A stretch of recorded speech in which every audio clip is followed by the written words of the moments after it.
সন্ধির টপিকটা তো আমরা সবাই জানি। ধ্বনিগত মাধুর্য সম্পাদন হলেই তাকে কি বলা হয়? সন্ধি। আসলে কি তাই? ধ্বনিগত মাধুর্য সম্পাদন হলেই কি সন্ধি হয়ে যাবে? বলেন তো।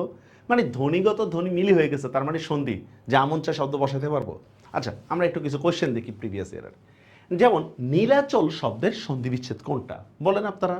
নীল যোগ আচল, নীল যোগ আঁচল, চন্দ্রবিন্দু দিচ্ছি, নীল যোগ অচল, নীলা যোগ চল। তো দেখেন, হিসেব মতে সবগুলা শব্দেরই কিন্তু ধ্বনিগত মাধুর্য সম্পাদন হচ্ছে। মানে আমরা যদি এভাবে দেখি, অ প্লাস আ হইলেও কিন্তু আ হয়, এটাও ঠিক আছে। এখানেও সেম অ প্লাস আ হইছে। এখানে দেখেন অ প্লাস অ, এটা হইলেও কিন্তু আ হয়। এখানে দেখেন আ প্লাস অ, এটা হইলেও কিন্তু আ হয়।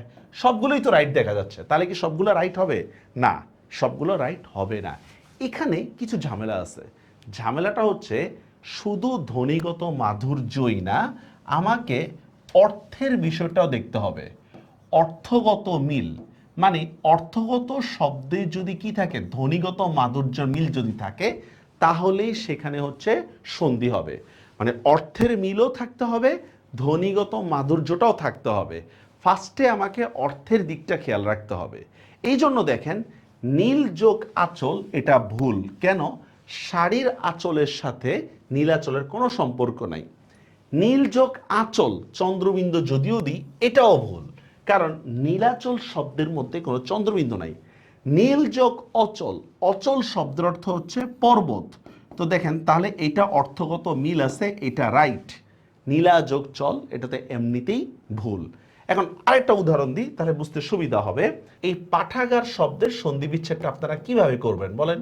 দেখেন, পাঠ যোগ আগার, এটা এভাবে দিব, নাকি আমরা দিব হচ্ছে পাঠা যোগ আগার? কোনটা দিব? খুব স্বাভাবিকভাবে দেখেন, আমরা দিব হচ্ছে কি পাঠ যোগ আগার। পাঠা যোগ আগার কিন্তু দিব না, ঠিক না? কেন পাঠা যোগ আগার দিব না? আমার অর্থে মিলতেছে না। তাহলে রাইট কোনটা হবে? পাঠ যোগ আগার। এটাই আমরা বলতেছি, দেখেন যে কেবল ধ্বনিগত মাধুর্য সম্পাদন হইলেই সেটা হবে না, সেখানে অবশ্যই অর্থের দিকটা খেয়াল রাখতে হবে। অর্থগত মিল এবং ধ্বনিগত মাধুর্য দুইটা যদি হয়, তখন সেখানে সন্ধি হবে। কারাগার শব্দের সন্ধি বিচ্ছেদ কোনটা? কারাগারে থাকে কারা? কারাগারে হচ্ছে অপরাধীরা থাকে, ভালো মানুষও থাকে, সমস্যা নেই। কারা যোগ গার, কার যোগ আগার, কারা যোগ আগার, কার যোগ গার। আরে বারে ভাই, সব তো একই রকম লাগতেছে। এখন আমি কি করব? আমাকে প্রথম দেখতে হবে, দেখেন যে কি আগার শব্দের অর্থ কি? ঘর, মানে অপরাধীদের ঘরটাই তো কারাগার। এখানে যেহেতু গার শব্দটা আসছে, এটা কাটা। এখানেও যেহেতু গার শব্দটা আসছে, এটা কাটা। এই দুইটা শেষ। এখন প্রশ্ন হচ্ছে, এটা কি কারা যোগ আগার দিব নাকি কার যোগ আগার দিব? কার শব্দের অর্থ কাজ, যেমন আমরা বলি না তুই কি বেকার আসুত কিনা। আর কারা শব্দের অর্থ হচ্ছে অপরাধী, যেমন আমরা দেখেন বলি না যে কারা কর্তৃপক্ষ। তাহলে অ্যান্সার কোনটা হবে বলেন তো? কার যোগ আগার নাকি কারা যোগ আগার? 100% কারা যোগ আগার। কিন্তু আমি যদি লিখতাম, দেখেন কারখানা, যেমন কারখানা, এটা সন্ধি বিচ্ছেদ কি ধরেন, তখন এটা কি দিবেন? কারা যোগ খানা নাকি কার যোগ খানা? তখন সেটা হইতে হতে কার যোগ খানা, কারণ কার মানে হচ্ছে কাজ, আর কারখানাতে হচ্ছে কি কাজ দেওয়া হয়। তাহলে এটা ভুল থাকতো, এটা সঠিক থাকতো। আরেকটা দেখি আমরা, মহেশ শব্দের সন্ধি বিচ্ছেদ কোনটা? মহাযোগ ইস, মহান যোগ ইস, মহাযোগ ইস রসিকা দিয়ে মহানযোগ ইস। দেখেন, আমরা জানি সন্ধির মধ্যে হচ্ছে কি আকার, এবং এই যে নিয়মটা হচ্ছে এরকম, স্বরেয় বা স্বরে আ প্লাস রস্বই বা দীর্ঘই ইকুয়াল টু এ, এরকম একটা নিয়ম আছে। হ্যাঁ, তার মানে দেখেন এখানে মহান, এই দুই জায়গায় মহান শব্দ আসছে, অথচ দেখেন এখানে মহান মানে ন শব্দটা নাই, তার মানে এই দুইটা কাটা। এখন প্রশ্ন হচ্ছে মহাযোগ ইস নাকি মহাযোগ ইস, মানে রস্বীকার দিয়ে দিব নাকি দীর্ঘিকার দিয়ে দিব? লাগছে প্যাচ। প্যাচের সলিউশনটা কি ভাই? এই ইস শব্দটা ঈশ্বর শব্দ থেকে আসছে, তার মানে দেখেন ঈশ্বর শব্দ লিখলে রস্বীকার না দীর্ঘিকার? 100% দীর্ঘিকার। তাহলে কি মহাযোগ ইস হবে, মহাযোগ ইস, রস্বীকার হবে না। অথচ দেখেন রস্বীকার এবং দীর্ঘিকার উচ্চারণে তেমন কোনো পার্থক্য নাই। অর্থগত মিলের কারণে কিন্তু আমাকে সন্ধিটা করতে হইতেছে। নিচের কোন সন্ধি বিচ্ছেদটা সঠিক? শ্রী যোগ ইস শ্রীষ, পাঠ যোগ আগার পাঠাগার, আদি যোগ অবধি অদ্যাবধি, সবগুলোই সঠিক। কোনটা হবে? এই জিনিসটা সঠিক হচ্ছে আপনারা পারছেন, ঠিক আছে। পাঠ যোগ আগার এইটাই রাইট, ঠিক আছে। শ্রীষ এটাও ভুল, কেন ভুল আমরা পড়ার পরে বুঝবো। আদি যোগ অবধি এটাও কেন ভুল আমরা পরে পরে বুঝবো। তো এইভাবে পরীক্ষার হলে কোশ্চেনগুলো আছে। এখানে শুধু ফোকাস এতটুকুই যে আমাদের উচ্চারণের ধ্বনিগত মাধুর্য সম্পাদন হইলেই সেটা কি হবে না? সন্ধি হবে না। আমাকে কি অর্থের দিকটাও খেয়াল রাখতে হবে। এখন প্রশ্ন আসতে পারে যে সন্ধি হয় কোথায়? ভাই সন্ধি তিনটা জায়গায় হইতে পারে। একটা হচ্ছে দুইটা অর্থবোধক শব্দের ধ্বনির মিলনে সন্ধি হইতে পারে। যেমন দেখেন হিমের একটা অর্থ আছে, অচল শব্দের একটা অর্থ আছে, দুইটা অর্থবোধক শব্দের মধ্যে একটা মিল। বিদ্যার একটা অর্থ আছে, আলয় শব্দের একটা অর্থ আছে, সিংহাসন দেখছেন দুইটারই অর্থ আছে। উপসর্গ প্লাস অর্থবোধক শব্দের মিলনে, উপসর্গের ইংরেজি হচ্ছে প্রিফিক্স, আপনারা নিশ্চয়ই পড়ছেন। তাহলে প্রিফিক্স এবং পাশাপাশি যদি কোনো অর্থ আসে সেটা মিলনে, যেমন দেখেন বি একটা উপসর্গ আর ছেদ একটা অর্থবোধক শব্দ। এখান থেকে আমরা কি বলতেছি? বিচ্ছেদ। নি একটা উপসর্গ, অলস নিরলস। দু একটা উপসর্গ, প্রাপ্য মানিত বুঝেন, দুষ্প্রাপ্য। তার মানে দেখেন উপসর্গ প্লাস অর্থবোধক শব্দের যদি ধ্বনির মিল হয় সেখানেও কিন্তু সন্ধি হইতে পারে। এরপর কি দেখেন অর্থবোধক শব্দ প্লাস প্রত্যয়ের ক্ষেত্রেও কি হইতে পারে? সন্ধি হইতে পারে। প্রত্যয় মানে হচ্ছে সাফিক্স, তো সাফিক্সের সাথেও সন্ধি হইতে পারে। কি যেমন দেখেন মিতা এটার একটা অর্থ আছে, দ্য আলী শব্দের কিন্তু কোনো অর্থ নাই, মিতালি। নৌ একটা অর্থ আছে, ইক শব্দের কোনো অর্থ নেই, নাবিক। দ্বীপ যোগ আয়ন, দ্বৈপায়ন। সন্ধিটা কোথায় হচ্ছে বলেন তো? তিনটা ক্ষেত্রে আমাদের সন্ধি হচ্ছে। দুইটা অর্থবোধক শব্দের ধ্বনির মিলনে সন্ধি হইতে পারে, উপসর্গ প্লাস অর্থবোধক শব্দের মিলনে হইতে পারে, অথবা অর্থবোধক শব্দ প্লাস প্রত্যয়ের সাথে মিলনে হইতে পারে। আর কেবল ধ্বনির মিল হইলেই হবে না, আমাকে অর্থের দিকটা অবশ্যই খেয়াল রাখতে হবে। দেখেন সবগুলো শব্দের মধ্যে অর্থবোধক শব্দ আছে, দেখছেন সবগুলোর মধ্যে অর্থবোধক শব্দ আছে। সন্ধি দুই প্রকার, বাংলা তৎসম, স্বরসন্ধি, ব্যঞ্জন সন্ধি, বিসর্গ সন্ধি। এটা তো আমরা অনেকেই জানি। স্বরসন্ধি কিভাবে হয়? স্বরধ্বনি প্লাস স্বরধ্বনি মিললেই স্বরসন্ধি হয়। ব্যঞ্জন সন্ধি তিনটা ভাবে হইতে পারে, ব্যঞ্জন প্লাস স্বর, অথবা ব্যঞ্জন প্লাস ব্যঞ্জন, অথবা স্বর প্লাস ব্যঞ্জন, ম্যাথের ইয়াতে সিস্টেম। বিসর্গ সন্ধি দুই ভাবে হইতে পারে, বিসর্গর পরে স্বর ধ্বনি হইতে পারে, বিসর্গর পরে ব্যঞ্জন ধ্বনি হইতে পারে। এতটুকু জানা আমাদের জন্য খুব বেশি জরুরি কিছু না। এবার শুরু করি আমরা। আচ্ছা আপনারা তো ক খ গ ঘ পারেন, ক থেকে ম পর্যন্ত পারেন তো নাকি? ক থেকে ম পর্যন্ত এই জিনিসটা পারেন কিনা? এই যে ক খ গ ঘ উ চ ছ জ জ ই এটা পারেন তো নাকি? ক থেকে ম পর্যন্ত যেহেতু আপনি পারেন, আপনার আর পড়া লাগবে না, শেষ, সন্ধি পেরে গেছেন। ফার্স্টে হচ্ছে দেখেন আমরা ব্যঞ্জন সন্ধি কিভাবে হইতে পারে। দেখেন ব্যঞ্জন প্লাস স্বরধ্বনি মিলে ব্যঞ্জন সন্ধি হইতে পারে, অথবা ব্যঞ্জন প্লাস ব্যঞ্জন মিলে ব্যঞ্জন সন্ধি হইতে পারে, অথবা কি বললাম স্বর প্লাস ব্যঞ্জন। কিচ্ছু বুঝি নেই আমরা, এগুলা কিছু বোঝার দরকারও নেই আমাদের। এখানে দেখেন দুইটা রুলস দেখাচ্ছি আমরা। 3 ইকুয়াল টু 1 দেখছেন, 1 ইকুয়াল টু 3 কিছুই বুঝি নেই আমরা। 3 ইকুয়াল টু 1 মানে কি, আর 1 ইকুয়াল টু 3 মানে কি? আচ্ছা ফার্স্টে দুইটা জিনিস জানা দরকার আমাদের। এটা হচ্ছে সন্ধিবদ্ধ শব্দ কাকে বলে, সন্ধি বিচ্ছেদ কাকে বলে। সন্ধিবদ্ধ শব্দ মানে হচ্ছে কি দুইটা শব্দের মিলে, যেমন দেখেন বিদ্যালয়, খেয়াল করেন বিদ্যালয়, দেখেন এখানে দুইটা শব্দ আছে কিন্তু, একটা বিদ্যা একটা হচ্ছে লয়। আর দেখেন সন্ধি বিচ্ছেদ কোনটা বলে? যখন আপনি এটাকে ভাঙেন, সন্ধি বিচ্ছেদ যখন একত্র শব্দটা ভাঙেন তখনই এটাকে বলে সন্ধি বিচ্ছেদ। যেমন দেখেন বিদ্যা একটা শব্দ গেল, আলয় একটা শব্দ গেছে। এতটুকু কি বুঝতে পারছেন? সন্ধিবদ্ধ শব্দ কাকে বলে, সন্ধি বিচ্ছেদ কাকে বলে, বুঝা গেছে? দুইটা শব্দের মিলনে যেটা হয় এটাকে আমরা বলি সন্ধিবদ্ধ শব্দ, ঠিক না? আর কি, যে এটাকে যখন আমরা এটাকে বিচ্ছেদ করি, ভেঙে ফেলি, তখন এটাকে বলি সন্ধি বিচ্ছেদ। যেমন দেখেন পাঠাগার, এইটাকে আমরা কিভাবে লিখতেছি? একভাবে একসাথে লিখতেছি, এটা হচ্ছে সন্ধিবদ্ধ শব্দ। পাঠাগার শব্দটাকে ভাঙান, পাঠ যোগ আগার, এটা হচ্ছে সন্ধি বিচ্ছেদ। তাহলে ক্লিয়ার আমার কাছে সন্ধিবদ্ধ শব্দ কাকে বলে আর সন্ধি বিচ্ছেদ কাকে বলে? ক্লিয়ার? এখানেই ব্যঞ্জন সন্ধি শেষ। এখানে 3 ইকুয়াল টু 1 দেখছেন, 3 ইকুয়াল টু 1, তারপর কি 0 5 ইকুয়াল টু ম, তারপর সামথিং রিক্তবর্ণ 5 5 1 5 হাবি জাবি ইত্যাদি ইত্যাদি। আমরা এই জিনিসটা তো জানেন, দেখেন 1 2 3 4 5 বলতে আমরা কি বুঝাচ্ছি? বর্গীয় যেটা প্রথম বর্ণ সেটা 1, বর্গ মানে বুঝেন তো? এই যে ক, এটা হচ্ছে ক বর্গীয় বর্ণ। ক বর্গীয় বর্ণ কি? ক খ গ ঘ উ। চ বর্গীয় বর্ণ কি?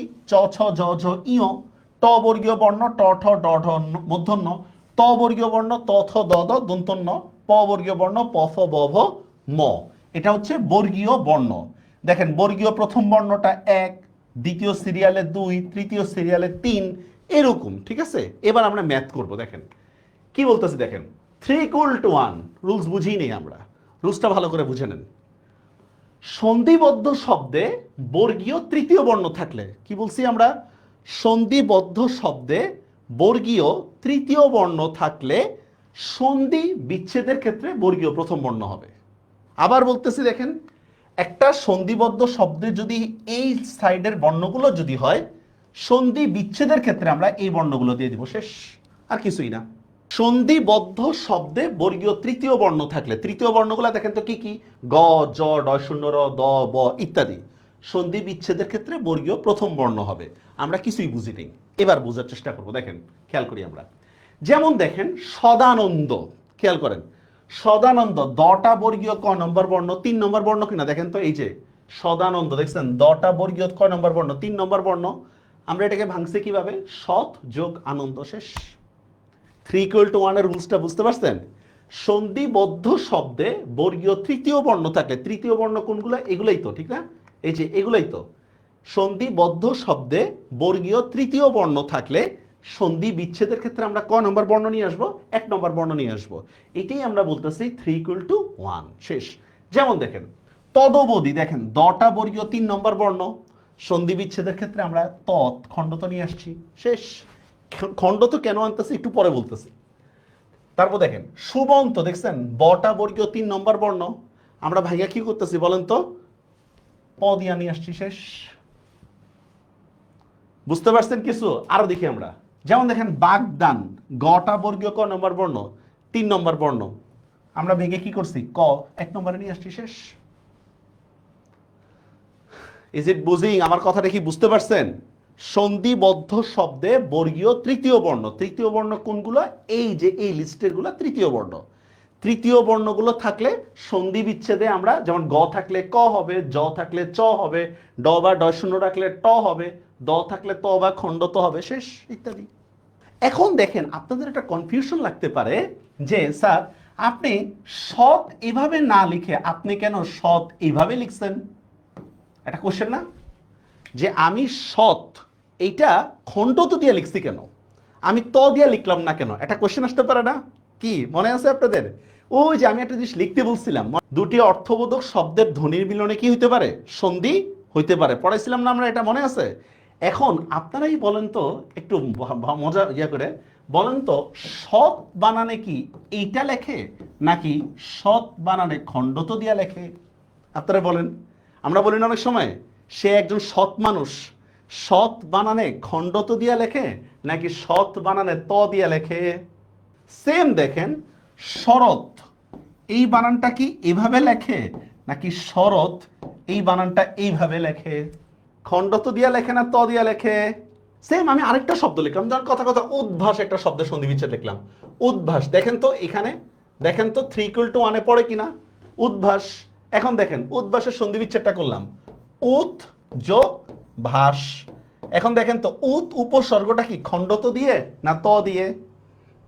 উত একটা উপসর্গ আছে না, ওই যে আপনারা পড়ছেন না, বাংলা উপসর্গ, তৎসম উপসর্গ, হাবিজাবি কত কিছু লিখছেন।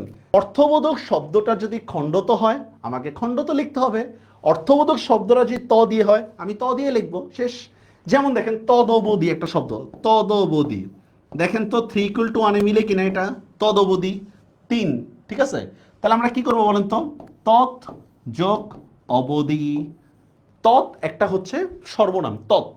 তাহলে 3 = 1টা কি বুঝতে পারছেন আমার কথাটা? কি বললাম? সন্ধিবদ্ধ শব্দে বর্গীয় তৃতীয় বর্ণ থাকলে সন্ধি বিচ্ছেদের ক্ষেত্রে আমরা বর্গীয় প্রথম বর্ণ দিয়ে দিব। সেম দেখেন এই যে মৃদঙ্গ, দেখছেন দ আছে, খণ্ডত দিছি আমরা। মৃৎ শুনছেন না, মানে মাটির জিনিসকে বলে মৃৎ, মৃৎশিল্প শুনছেন না ওয়ার্ডটা? এই মৃৎশিল্প। শরদিন্দু, ইন্দু মানে হচ্ছে মানে চাঁদ, শরৎ মানে হচ্ছে শরৎকাল, শরতের চাঁদ। বাগ্মি দেখছেন গ আছে, গটাকে ক দিয়ে কনভার্ট করে দিছি। সবগুলোর অর্থ নেই, কিছু উপসর্গ, যেমন দেখেন এই যে সৎ, এটার তো অর্থ আছে, আনন্দ এটার অর্থ আছে আমরা জানি, কিন্তু দেখেন সুপ বা এই যে কি বলে মৃত, ম্যাটেরিয়া, হ্যাঁ, তারপর উত, এটা তো একটা উপসর্গ, হ্যাঁ, এরকম সবগুলোর অর্থ আপনি পাবেন না। আমরা কি বলছিলাম, তিনটা ক্ষেত্রে সন্ধি হয়, দুইটা অর্থবোধক শব্দের মধ্যে, অথবা উপসর্গ প্লাস অর্থবোধক শব্দের মধ্যে, অথবা কি যে অর্থবোধক শব্দ প্লাস প্রত্যয়ের মধ্যে। অনেক সময় 1 = 3 হইতে পারে। কি লিখলাম আমরা, অনেক সময় কি হইতে পারে 1 = 3। বুঝতে পারছেন বিষয়টা, মানে কি, এই যে এবার এতক্ষণ তো আমরা কিভাবে পড়লাম, 3 থাকলে 1 হবে, এবার কি হবে 1 থাকলে 3 হবে, এবার কি হয়ে যাবে 1 থাকলে 3 হয়ে যাবে। অনেক সময় বিপদ সীমা, দেখছেন এটা কিন্তু এভাবে লেখে, বিপদ সীমা খণ্ডত দিয়ে, তাহলে আমরা কিভাবে লিখবো, এই যে দেখেন আমরা সন্ধি বিচ্ছেদটা লিখবো বিপদ প্লাস সীমা, দেখছেন বিপদ সংকুল খণ্ডত দিয়ে আছে, আমি ত দিয়ে লিখবো শেষ। খুদ পিপাসা, এই শব্দটা সন্ধি বিচ্ছেদ হচ্ছে খুদ দ দিয়ে, কেন, আমার তো থিওরি মিলল না, এখানে ধ হইল কেন, এখানে আমি তও দিতেছি না, এখানে হাঁটু ভাঙ্গা ধও দিতেছি না, অর্থবোধক শব্দ হইতে হবে, রাইট, আমার অর্থ হইতে হবে, রাইট। খুদ, এই যে আমি যদি বলি খুদ, এই খুদের কোনো অর্থ হয় না, ঠিক না, কিন্তু ধ দিয়ে অর্থ হয়। দেখেন এখান থেকে আমি আরেকটা কোশ্চেন আপনাদেরকে দিই, দেখেন এই কোশ্চেনটা সন্ধি বিচ্ছেদ করেন, জাস্ট অর্থ মিলান আর কিচ্ছু না। ক্ষুন্নিবৃত্তি, খুদ প্লাস নিবৃত্তি, এটাই খুদ প্লাস নিবৃত্তি, ক্ষুন্নিবৃত্তি, শেষ। কারণ ক্ষুধা থেকে তো, ক্ষুন্নিবৃত্তি মানে বুঝছেন ক্ষুধাকে নিবৃত্ত করা, মানে ক্ষুধাটাকে, মানে প্রচুর ক্ষুধা লাগছে 10 টাকার বাদাম খাইছেন শেষ, ক্ষুধাকে নিবৃত্ত করা, শেষ, এটাই। তো দেখছেন একটা শব্দ থেকে আমরা আরো অনেক সন্ধি করতে পারি ইভেন। তাহলে এই নিয়মটা আমাদের ক্লিয়ার, কি বললাম আমরা 3 = 1। সেকেন্ড রুলসটা হচ্ছে, আচ্ছা আমি আরেকটা পেজের মধ্যে দেখাই, এটা অনুস্বার বা বর্গীয় পঞ্চম বর্ণ যদি থাকে তাহলে আমরা কি দিব, ম দিব, শেষ, এটাই রুলস, কিছুই বুঝিনি আমরা।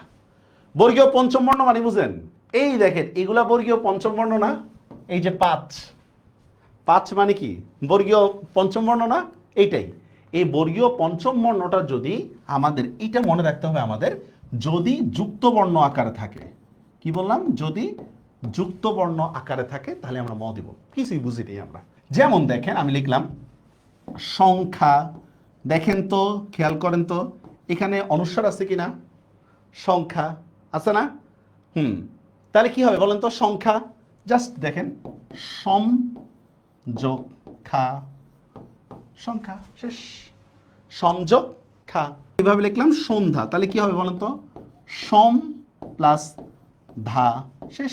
অনুস্বার থাকলে আমি কি করবো, ম দিয়ে কনভার্ট করে ফেলবো, শেষ, আর কিছু না। যেমন দেখেন সঞ্চয়, দেখেন সঞ্চয়ের মধ্যে কিন্তু একটা ইও আছে, সঞ্চয়, আমি কি করব, জাস্ট ইওর বদলে ম নিয়ে আসবো, শেষ, কি হবে সম যোগ চয়, সঙ্গীত, শেষ। তাহলে কি হবে সম যোগ গীত। অহংকার কিভাবে লিখবো আমরা, অহম যোগ কার, অহংকার, শেষ। মানে অনুস্বার যদি হয়, ঠিক আছে, অথবা বর্গীয় পঞ্চম বর্ণ যদি যুক্ত বর্ণ আকারে থাকে তাহলে ম হবে, শেষ।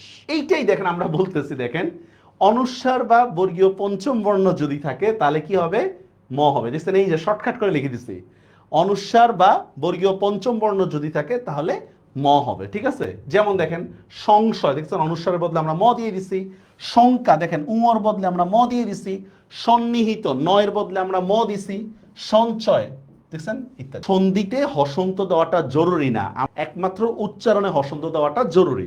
শর্টকাটে বলে দিই হসন্ত কোথায় হয়, যেই ব্যঞ্জন বর্ণের সাথে স্বরবর্ণের উচ্চারণ হয় না সেখানেই হসন্ত হয়। যেমন সাকিব শব্দের মধ্যে দেখেন আমরা যদি ইংলিশে লিখি SAKIB, এই তো সাকিব, দেখেন স এর মধ্যে আর উচ্চারণ আছে, কে এর মধ্যে আইর উচ্চারণ আছে, বর মধ্যে কোনো উচ্চারণ নাই, সাকিব করছে কি ব হসন্ত, সাকিব, কিছুই বুঝিনি। আরেকটা উদাহরণ দিই, ফারজানা, আচ্ছা ফারজানা শব্দের মধ্যে একটু দেখেন খেয়াল করে, ফারজানা কোন ব্যঞ্জন বর্ণের নিচে আমরা থেমে যাচ্ছি বলেন তো, ফারজানা শব্দের মধ্যে র এর মধ্যে থেমে যাচ্ছি না, ফার জানা, তাহলে এইটার উচ্চারণের মধ্যে কি করব আমরা, উচ্চারণের মধ্যে ফার, দেখছেন জয়কার যা নয়কার না, এভাবে। হসন্ত কোথায় হবে, যে ব্যঞ্জন বর্ণের সাথে স্বরধ্বনির উচ্চারণ হয় না সেখানেই হসন্ত হবে। যেন আমি বললাম দেখেন রহিমা, এখানে কিন্তু কোনো হসন্ত হবে না। রহিমা কোনো হসন্ত হবে না। তো রহিম দেখেন মর মধ্যে থেমে যাচ্ছেন, এখানে হসন্ত হবে। তাহলে দেখেন সংবাদ, সম যোগ বাদ, সংবাদ। তারপরে রুলসটা কি দেখেন, এইটা তুলনামূলক কম আসে, এইটা তুলনামূলক কম আসে, ঠিক আছে। 5 5 ইকুয়াল টু 1 5 মানেটা কি? এটা যুক্ত বর্ণ হবে, ভিন্ন বর্গ হবে। বর্গ মানে বুঝছেন তো আলাদা, তখন এটাকে 1 দ্বারা চেঞ্জ করবো, আমরা কিছুই বুঝিনি। 5 5 মানে হচ্ছে দুইটাই এই বর্ণের হবে, ঠিক না? দুইটাই এই বর্ণের হবে। আর ভিন্ন বর্গ মানে কি, দুইটা ন হইতে পারবে না, দুইটা ম হইতে পারবে না, ঠিক আছে। মানে এই বর্গগুলোর ভিন্নতা থাকতে হবে। তো এইটাই আমরা বলতেছি দেখেন 5 5 ইকুয়াল টু 1 5। আমি উদাহরণ দিলে তাহলে বুঝতে সুবিধা হবে। যেমন দেখেন উন্মেষ। এখন দেখেন আমি জানি এটা আপনারা মুখস্থ ভালো পারেন। উন্মেষ, দেখেন উন্মেষের মধ্যে কি কি আছে বলেন তো? ন আর ম, ঠিক না? ন আর ম দুইটাই দেখেন তো 5 নম্বর বর্ণ কিনা? ন আর ম, এই যে ন প্লাস ম, দেখেন দুইটাই কিন্তু বর্গীয় পঞ্চম বর্ণ, 5 5 মিলছে। এখন আমাদের কি করতে হবে? এখন আমাদের প্রথম পঞ্চম বর্ণটাকে তার 1 দিয়ে পরিবর্তন করতে হবে। এখন বলেন তো 9 এর 1 নম্বর বর্ণ কি? ত না? ত বা খণ্ড ত। তাহলে আমরা কিভাবে চেঞ্জ করব বলেন তো? ত বা ম, কি বুঝিনি আমরা? উন্মেষটা তাহলে কি হবে? উত যোগ মেষ। মৃন্ময়, দেখেন খেয়াল করে ন আর ম পাইছেন? ন আর ম দুইটা বর্গীয় পঞ্চম বর্ণ কিনা? ন আর ম। তাহলে কি করব? প্রথম নটাকে তার ত দিয়ে আমরা চেঞ্জ করে ফেলবো। প্রথম নটাকে তার ত দিয়ে আমরা চেঞ্জ করে ফেলবো। তাহলে কি হবে বলেন তো? মৃৎ প্লাস ময়, শেষ, মৃন্ময়। আচ্ছা দেখি এইটা পারেন কিনা আপনারা। বাংময়, এই শব্দের উচ্চারণটা কি, সন্ধি বিচ্ছেদটা কি হবে দেখি পারেন কিনা। বাংময়, এটা কি হবে দেখেন তো?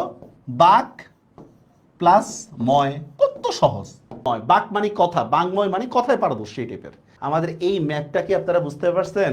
3 ইকুয়াল টু 1, অনুস্বার বা 5 থাকলে ম হবে, আর কি 5 5 ইকুয়াল টু 1 5। ইজ ইট বুঝিং? দেখেন কি বলতেছি আমরা, জাস্ট একটু বুঝেন।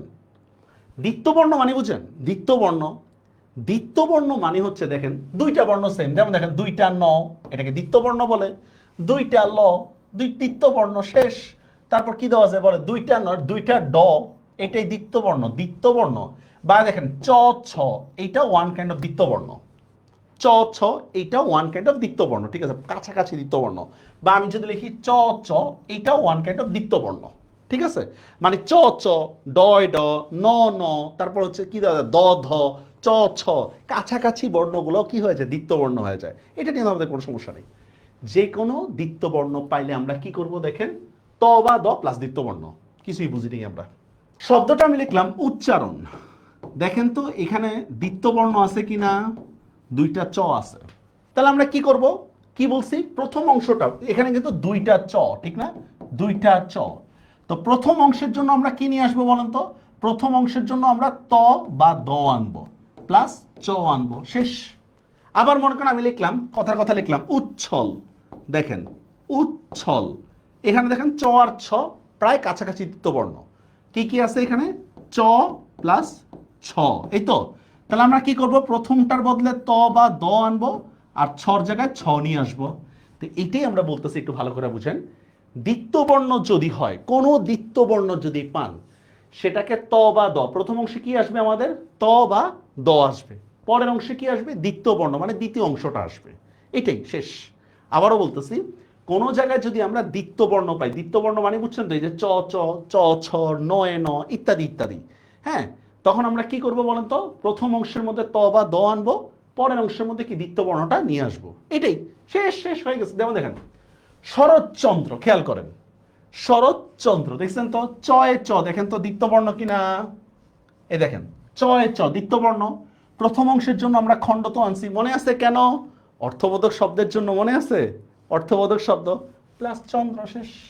উচ্ছল, নজরুলের একটা কবিতার মধ্যে আছে, মোরা ঝঞ্ঝা মোরা নব উদ্দাম, হ্যাঁ, দেখেন উৎ, চয়ের বদলে আনলাম ছল। বিপদ ছায়া, আচ্ছা বিপদ ছায়া লিখছি এখানে ভুলে, এটা হবে বিপদ ছায়া।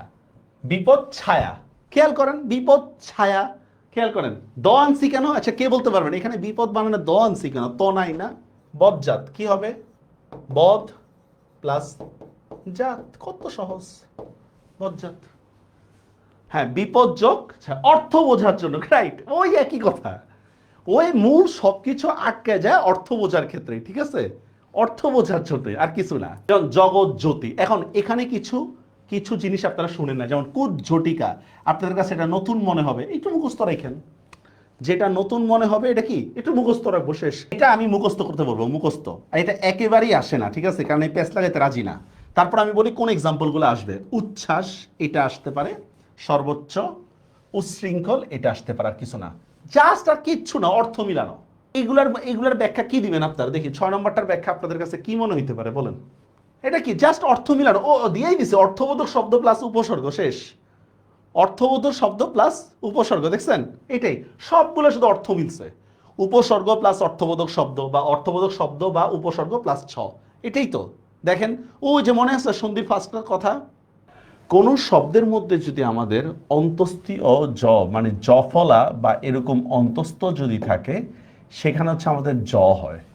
মানে কোন শব্দের মধ্যে যদি জফলা বা অন্তস্থীয় যদি থাকে, সেখানে জ হয়। ধরুন একটা শব্দ লিখলাম বিয়োগ, তো বিয়োগ শব্দের সন্ধি বিচ্ছেদটা কি হবে? বিয়োগ, জাস্ট এরকম, বি প্লাস যোগ, এটাকে আমরা বলতেছি বিয়োগ। কারণ দেখেন হিন্দিতে দেবেন, আমরা বলি হচ্ছে ইউবরাজ সিং, হিন্দিতে বলে, ঠিক আছে, ওদিকটা দেখেন বাংলাতে বলে যুবরাজ। আমরা যেটাকে বলি যুক্ত বর্ণ, হিন্দিতে বা ইংলিশে যুক্ত বর্ণ বলে না, ঠিক এরকম সেম। দেখেন এরকম উদ্যোগ, দেখেন উৎ যোগ যোগ, দেখছেন, উৎ যোগ যোগ, মানে জফলাটাকে জাস্ট আমি জতে কনভার্ট করে ফেলছি, আর কিছুই না। নিয়োগ, নিয়োগ শব্দের সন্ধি বিচ্ছেদটা কি হবে? নিয়োগ, জাস্ট এরকম দেখেন, নি প্লাস যোগ, নি প্লাস যোগ নিয়োগ। কথাটা কি বুঝতে পারছেন? মানে কোনো শব্দের মধ্যে যদি আমরা জফলা বা অন্তস্থীয় যদি পাই, সেটাকে আমরা জতে কনভার্ট করব, আর কিছুই না। এরপর দেখেন, দেখেন আপনারা অব্র কিবোর্ডের মধ্যে ধ লেখেন কিভাবে? ধ, এটা কি ডি এইচ দিয়ে লেখেন না? ধটা লিখি কিভাবে আমরা? ডি এইচ না, বাস জাস্ট ডি এইচ। দেখেন এরকম ত বা দ যদি হয়, তাহলে সেখানে এরকম দয় ধ হয়, এই যে দয় ধ। ত বা দর পরে যদি হ হয়, দেখেন ডি মানে হচ্ছে ত বা দ, এইচ মানে হচ্ছে হ, ত বা দর পরে যদি হ হয় জাস্ট দয় ধ, এরকম। যেমন দেখেন পদ্ধতি, পথ যোগ হতি, পদ্ধতি। উদ্ধৃত, উৎ যোগ ঋত, উদ্ধৃত। যেমন উদ্ধরণ, দেখেন কি হবে? উৎ যোগ হরণ, উদ্ধরণ। তদ্ধিত, তৎ যোগ হিত, তদ্ধিত, ঠিক আছে। এখন যদি বললাম উদ্ধৃতি, এই দেখেন উদ্ধৃতি, তাহলে কি হবে বলেন তো? জাস্ট এরকম উৎ যোগ রীতি, উৎ যোগ রীতি, এরকম। মানে ত বা দর পরে যদি হ যদি হয়, সেটা দয় ধতে আমরা কনভার্ট করব, আর কিছুই না। এরপর দেখেন এইটা পুরোটাই আমরা দেখবো হচ্ছে অব্র কিবোর্ড। আরেকটু বলে রাখি, এটার সাথে প্রত্যয়ের কানেকশন, এটার সাথে প্রত্যয়ের কানেকশন আছে, আপনারা প্রত্যয়ের ক্লাস এটা ভালো বুঝবেন। বিশেষ করে এই এক্সাম্পলগুলা সন্ধির সাথে কানেক্টেড না, এগুলা পুরাটাই প্রত্যয়ের সাথে কানেক্টেড, আমরা বুঝবো না এটা এখন পুরাপুরি। তারপরে বলি স প্লাস ত হইলে সেটাকে লিখে আমরা শয়ে ট, যেমন বৃষ্টি, বৃষ যোগ তি, কৃষ্টি, কৃষ যোগ তি, ঠিক আছে। ইংরেজিতে তো হচ্ছে ত আছে না, তকে ট দিয়া লেখে না, সেম জিনিসটাই এরকম। হৃষ্ট, ঋষ প্লাস ত। আর দেখেন স প্লাস থ হইলে সেটা হয় শয়ে ঠ, যেমন দেখেন ষষ্ঠ, ষষ্ঠ প্লাস থ, বাস এতটুকুই, এতটুকুই, আর কিছু না। দেখেন দেখেন দেখেন তো, এখানে আমরা বলছি ব্যঞ্জন সন্ধিতে কখন ত হবে, কখন খণ্ডত হবে, কখন দ হবে, বলেন। আপনারা এটা না পড়ে আমাকে একটু বলেন তো, নিজে না পড়ে একটু বলেন। অর্থের মধ্যে খণ্ডত হইলে খণ্ডত, উপসর্গের মধ্যে খণ্ডত হইলে খণ্ডত, শেষ। উপসর্গের মধ্যে দ দিলে কি হলে? দ দিলে দ, ঠিক আছে। আমরা সন্ধি বিচ্ছেদ করতে গেলে এমন কিছু শব্দ পাই যেগুলো সন্ধির নিয়মের সাথে মিলে না। আসলেই ওগুলো সন্ধি বিচ্ছেদ মেইন না, ওগুলো থাকে হচ্ছে প্রত্যয় ঘটিত শব্দ। মানে প্রত্যয় ঘটিত শব্দগুলো যখন আপনার সন্ধি বিচ্ছেদ টপিকে দিয়ে দেয়, তখন আমরা নিয়ম বুঝি না, তখন হচ্ছে আমরা মনে করি ব্যতিক্রম সামথিং ইত্যাদি ইত্যাদি। আসলে এই শব্দগুলো সন্ধিরই না, এগুলো হচ্ছে প্রত্যয় ঘটিত শব্দ। তো আমরা সেই শব্দের লিস্ট আপনাদেরকে দিচ্ছি, এই লিস্টটা পড়লে ইনশাল্লাহ প্রত্যয় ঘটিত শব্দ থেকে আপনাদেরকে কেউ আটকাতে পারবে না। তো এইটাই আমরা বলতেছি, দেখেন সাধারণত সন্ধির ক্ষেত্রে কিছু নির্দিষ্ট নিয়ম আছে। তবে পরীক্ষায় অনেক সময় প্রত্যয় গঠিত শব্দগুলো থেকে সন্ধি বিচ্ছেদ আসে, যা সন্ধির নিয়মের মধ্যে পড়ে না। তার মানে আপনি সন্ধির যত নিয়মই পড়েন না কেন, প্রত্যয় ঘটিত শব্দগুলো বা প্রকৃতি প্রত্যয় থেকে শব্দগুলো যদি আসে তখন এই নিয়মে পড়বে না, এটাই স্বাভাবিক। তো এই জন্য প্রকৃতি প্রত্যয় সম্পর্কে জানাটা জরুরি। তা আমরা এখানে একটা লিস্ট দিচ্ছি, এই লিস্ট থেকে ইনশাল্লাহ পরীক্ষাতে কমন পড়বে। তো দেখেন, যেই শব্দগুলো আমার প্রকৃতি প্রত্যয়ের, আবারও বলতেছি এগুলা কিন্তু হচ্ছে প্রকৃতি প্রত্যয়ের শব্দ, এগুলা কিন্তু সন্ধির না। তার মানে সন্ধির রুলস অনুসারে এগুলা কমন পড়বে না। যেমন দুলোক, সন্ধি বিচ্ছেদটা হচ্ছে বা প্রকৃতি প্রত্যয়টা হচ্ছে দ্বীপ যোগ লোক। দর্শনীয়, দৃশ যোগ অনীয়। বৃষ্টি, বৃষ যোগ তি, এটাও কিন্তু একটা প্রত্যয় গঠিত শব্দ। যেমন এই বৃষ্টি থেকে আসে বর্ষণ, তারপর হচ্ছে বর্ষা, এগুলা কিন্তু এই বৃষ্টি থেকে আসে।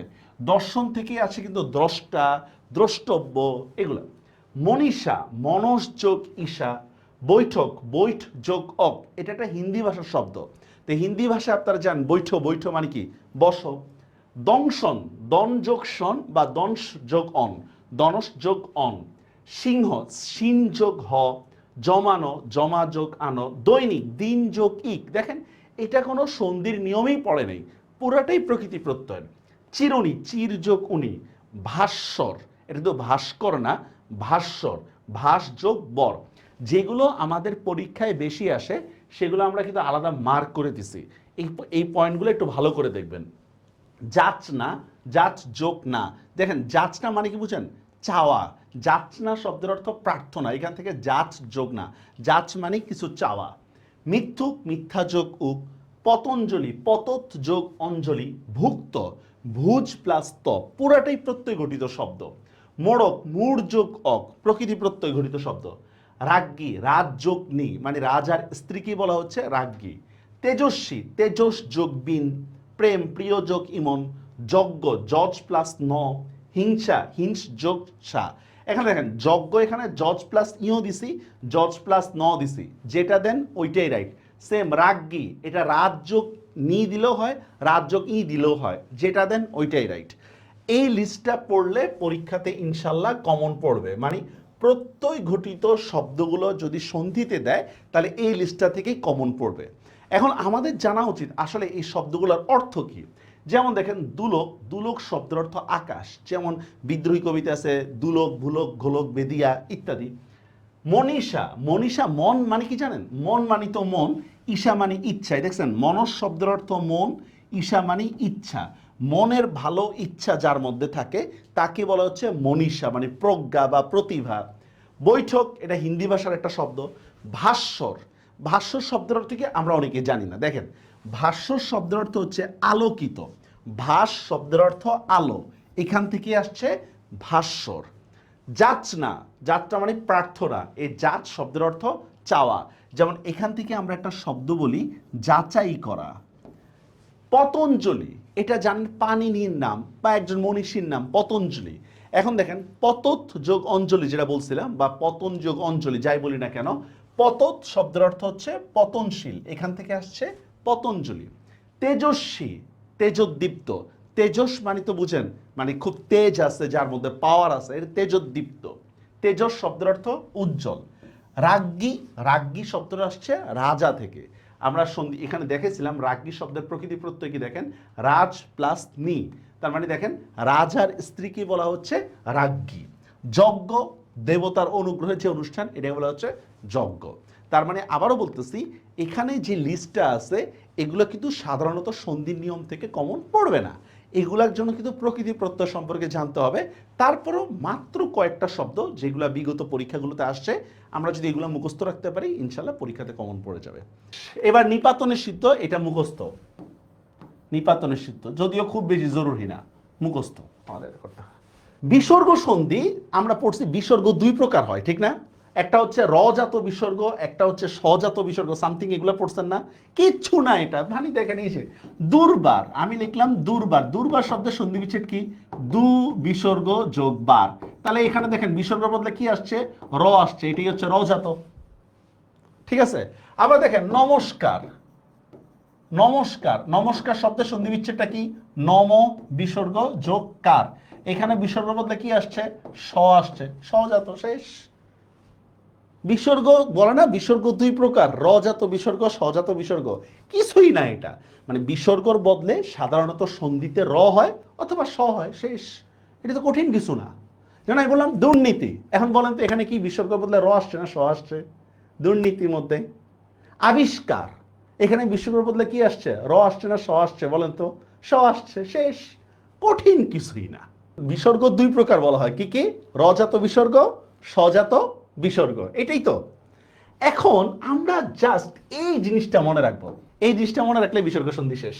উপসর্গগুলো যখন সন্ধিতে, বিসর্গ সন্ধিতে যুক্ত হয়, তখন বিসর্গ একটা এক্সট্রা যোগ হয়। এই জাস্ট এই লাইনটা মনে রাখতে পারবেন। বিসর্গ সন্ধি চেনার উপায়, যদি কোনো শব্দের মধ্যে যদি আমাদের কি থাকে, বিসর্গ থাকে, তাহলে এটা বিসর্গ সন্ধি। দুঃসাহস, বিসর্গ আছে কিনা? দুঃসাহস, তাহলে এটা কি হবে বলেন তো? বিসর্গ আছে কিনা?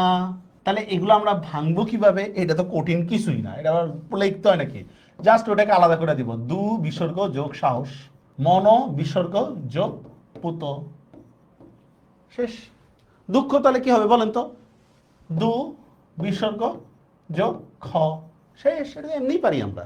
শব্দের মধ্যে বিসর্গ থাকলে বিসর্গ সন্ধি, র বা রেফ থাকলেও বিসর্গ সন্ধি। তাহলে সেকেন্ড রুলসটা আমরা কি বলতেছি দেখেন, শব্দের মধ্যে যদি র যদি থাকে অথবা রেফ যদি থাকে, রেফ চিনেন তো, রেফ থাকলেও বিসর্গ সন্ধি। দুর্নীতি, দেখেন তো র আছে কিনা, রেফ আছে না, সেম লিখলাম। নিরলস, ঠিক আছে, দেখেন আছে কিনা। নিরাকার আছে কিনা, বিসর্গ বদলা, মানে র এর বদলে বা রেফের বদলে আমরা কি করব, বিসর্গ দিয়ে আসবো। এখন তাহলে আপনারাই বলেন, দুর্নীতি শব্দের সন্ধি বিচ্ছেদটা কি হবে বলেন তো? দু বিসর্গ যোগ নীতি, নি বিসর্গ যোগ অলস। এখন ঝামেলা হচ্ছে নীরব, নীরব শব্দের সন্ধি বিচ্ছেদটা হচ্ছে নি বিসর্গ যোগ রব। কেন রব দিছি, কেন অব দি নেই কেন? অর্থ মিলানোর জন্য আমাদের, ঠিক না? সেম নীরবের মতো করে আরো দুইটা আছে, নিরস, ঠিক আছে, নিরস, আর একটা হচ্ছে নিরোগ। এই শব্দগুলার সন্ধি বিচ্ছেদটা হচ্ছে, আমি বলতেছি, নি বিসর্গ যোগ রস আর নি বিসর্গ যোগ রোগ। 3 নম্বরে দেখেন, যে কোনো একটা স থাকলে বিসর্গ সন্ধি হয়। দুশ্চরিত্র, দেখেন তো স আছে কিনা, দুশ্চরিত্র, সেম। দেখেন আমরা যদি লিখি নিষ্ঠুর, হয়েছে, দুস্তর, ঠিক আছে। যত যত বিষয় অর্থ মিলাইতে হবে, আবার না সব সপালায় দিচ্ছেন সত্য, এটা সন্ধি বিচ্ছেদ কি হবে, এত দরকার নেই। হ্যাঁ, ঠিক আছে। দুশ্চরিত্র, নিশ্চয়, যেমন দেখেন নিশ্চয়, ওই যে মনে আছে একটা কথা, দুইটা অর্থবোধক শব্দ অথবা উপসর্গ প্লাস অর্থবোধক শব্দ, অথবা কি অর্থবোধক শব্দ প্লাস প্রত্যয়, মনে আছে? আস্ফালন, একটা শব্দ লিখলাম আস্ফালন, শেষ।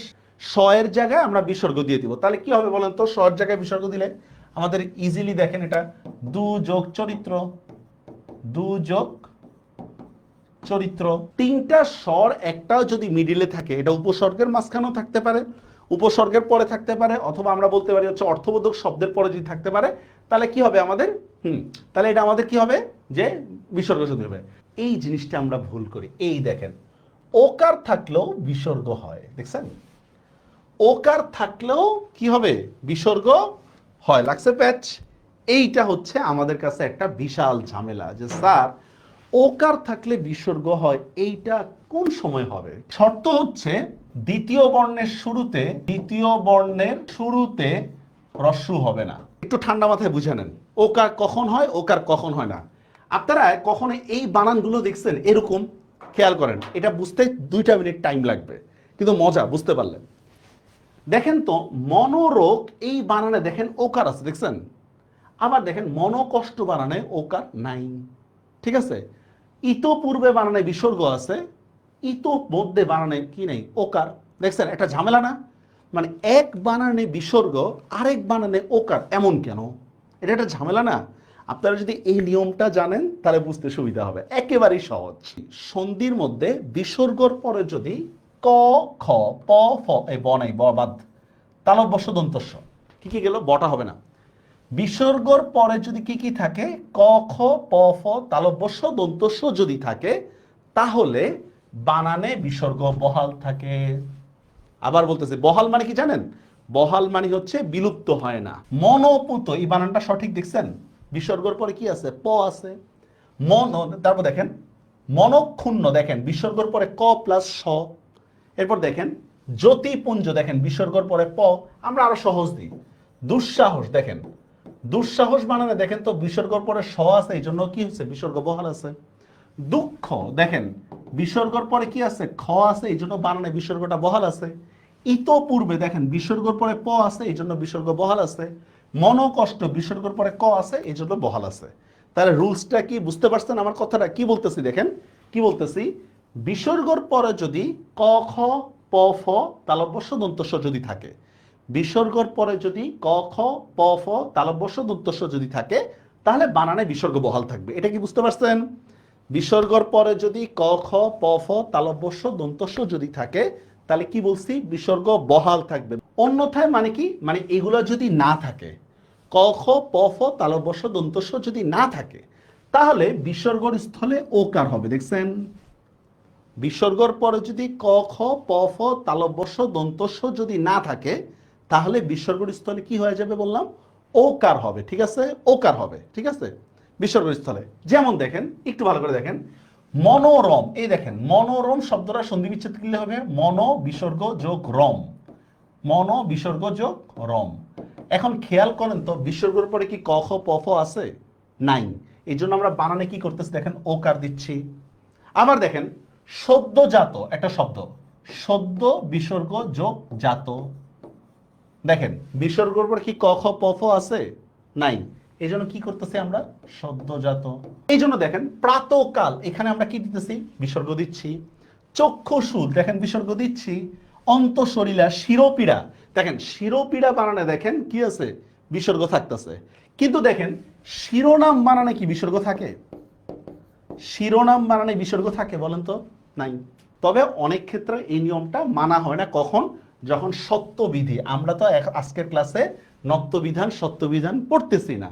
ওকার দিয়ে গঠিত শব্দগুলো দেখেন, এই যে মনোবেদনা, দেখছেন বিসর্গর পরে কি আছে? ব আসছে, এই জন্য ওকার দিচ্ছি আমরা। ঠিক আছে, মনমোহন, দেখেন বিসর্গের পরে কি আসছে?